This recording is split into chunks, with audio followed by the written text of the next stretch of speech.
नमस्कार श्रोताओं, आज आप सभी को एक और नई कहानी सुनाती हूँ। कांटे भरी राहें, भाग 18। आप सभी से अनुरोध करती हूँ कि हमारे चैनल को लाइक, शेयर, कमेंट्स और सब्सक्राइब कीजिए। बातों बातों में सासू माँ सरोज देवी अपने बहू को कहती है, बेटा, मुझे दिलीप कुमार अभिनीत गोपी फिल्म की याद आ रही है, जिसमें दिलीप कुमार के द्वारा गाते हुए दिखाया गया है। रामचंद्र जी कह गए सिया से, ऐसा कलयुग आएगा, हंस चुगेगा दाना, तुन का कौआ मोती खाएगा।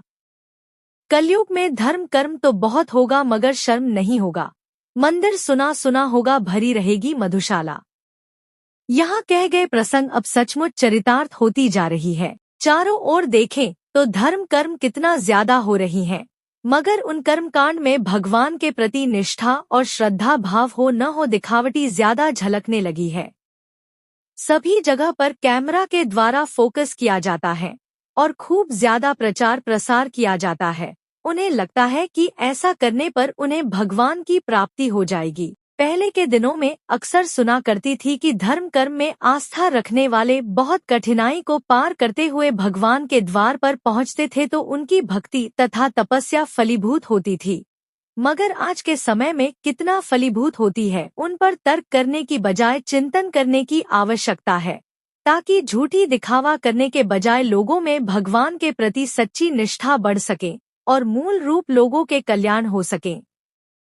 बातों बातों में सासुमाँ सरोज देवी कहती हैं, बेटा, मुझे एक सच्ची कहानी याद आ गई। हमारे गांव में एक व्यक्ति थे, उनका नाम था मुरारी लाल। अचानक एक रोज अपने घर गृहस्थी छोड़कर वृंदावन धाम में चला गया। लगभग 25 बरस के बाद एक रोज लौटकर अपने घर में आ गए। ऐसे में गांव वाले सभी उनको देखने को उमड़ पड़े। ऐसे में मैं भी अपने माँ के साथ गई थी। हुआ यूं कि मुरारी लाल एक शादीशुदा व्यक्ति है और उनके 5 बच्चे हैं, जिनमें बड़ी तीनों बेटियां हैं और बाद में दोनों बेटा। आजकल के तरह उस जमाने में कम्युनिकेशन की सुविधा तो नहीं था। ऐसे में पता कैसे करते कि मुरारीलाल कहाँ गया और जीवित है भी या नहीं। छोटे छोटे 5 बच्चों को लेकर उनके पत्नी नंदिनी विलास के साथ साथ वास्तविक जीवन में बहुत संघर्ष करते हुए अपने बच्चों के पालन पोषण करती रही। अब माता पिता दोनों की जिम्मेदारी उसके अकेले के सिर पर आ गई है। जिस समय मुरारीलाल घर से निकला उस वक्त बड़ी बेटी सुषमा लगभग 10 साल की थी और छोटा बेटा यही कोई साल भर का था। ठीक से चलना भी नहीं सिखा। अब नंदिनी पर तो एकदम से पहाड़ टूट पड़ा। बेचारी कैसे कैसे जतन करते हुए अपने बच्चों को पाला। 25 बरस कम नहीं होता। कभी लोगों के घर में नौकरानी के काम तो कभी दूसरे के खेत में मजदूरी का काम करती तो लोगों के घर के नाले तथा गटर साफ करती तो कभी काम न मिलने पर भरी बाजार में घूम घूम कर भिक्षा मांगने की कोशिश करती तो कभी गांव में रास्ते बनाए गए उनमें मजदूरी करती तो कभी सिलाई मशीन में काम करते हुए अपने बच्चों को पालती रहीं। समय के साथ साथ बेटियां बड़ी होती गई।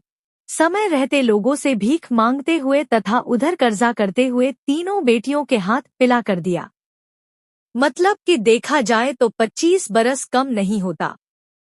25 बरस तक किसी भी तरह की खोज खबर न मिलने पर तथा गांव वालों के सलाह पर इस निष्कर्ष पर पहुंची कि मुरारीलाल अब जीवित नहीं है। अतः नंदिनी अपनी सुहागिन के जीवन त्याग देकर विधवा के तरह जीवन बिताते लगी।